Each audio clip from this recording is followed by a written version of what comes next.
একটি গল্প বলছি। একটি ঘোড়া এবং 15 বছরের এক যুবক, মধ্যম বয়সের তার পিতা এবং তার একটু বৃদ্ধ বয়সের দাদু, তিনজন ঘোড়ার পিঠে করে যাচ্ছে।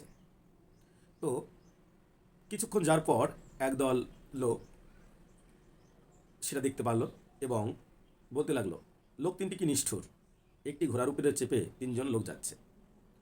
তো কিছুক্ষণ পরে তারা বুঝতে পারলো এবং কি করলো, 15 বছরের যে ছেলেটি ছিল সেই ছেলেটি হাঁটতে থাকলো এবং মধ্যম বয়স এবং একটু বৃদ্ধ বয়সের দাদু দুজনে ঘোড়ায় করে যাচ্ছিল।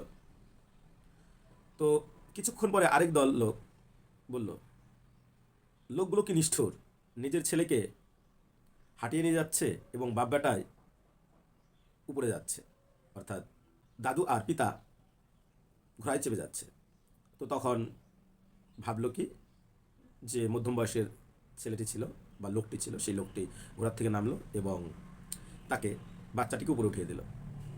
তারপর কিছুক্ষণ পরে আবার একদল লোকের দেখা হলো, সেখানে বলল, লোকটি কি বোকা যে নিজে হেঁটে হেঁটে যাচ্ছে, ছেলে এবং বাবাকে ঘোড়ায় চাপিয়ে নিয়ে যাচ্ছে। তো তখন দাদু নাতি দুজনে ভাবলো যে আমরা ঘোড়ায় চেপে যাব আর ও হেঁটে যাবে, এক কাজ করি, ঘোড়াটাই খালি যাক, আমরা সবাই হেঁটে হেঁটে যাই। তো কিছুক্ষণ পরে আরেক দল লোকের দেখা হলো। তখন কিছু লোক বলল, এদের মাথায় কোনো সমস্যা আছে অথবা পাগল আছে, খালি ঘোরা যাচ্ছে আর সকলেই হেঁটে হেঁটে যাচ্ছে। তো যাই হোক, সকলের কথা শুনে বা মানুষের কথা শুনে আপনারা কোনো কাজ করবেন না বা আমরা কোনো কাজ করব না। আমাদের যেটা ঠিক মনে হবে সেটাই আমাদের করা উচিত। আপনি ভালো থাকুন, খারাপ থাকুন, প্রত্যেক ক্ষেত্রেই আপনাকে নিয়ে সকলেই সমালোচনা করবে, কিন্তু আপনাকে কেউ সাহায্য করতে এগিয়ে আসবে না। অসংখ্য ধন্যবাদ।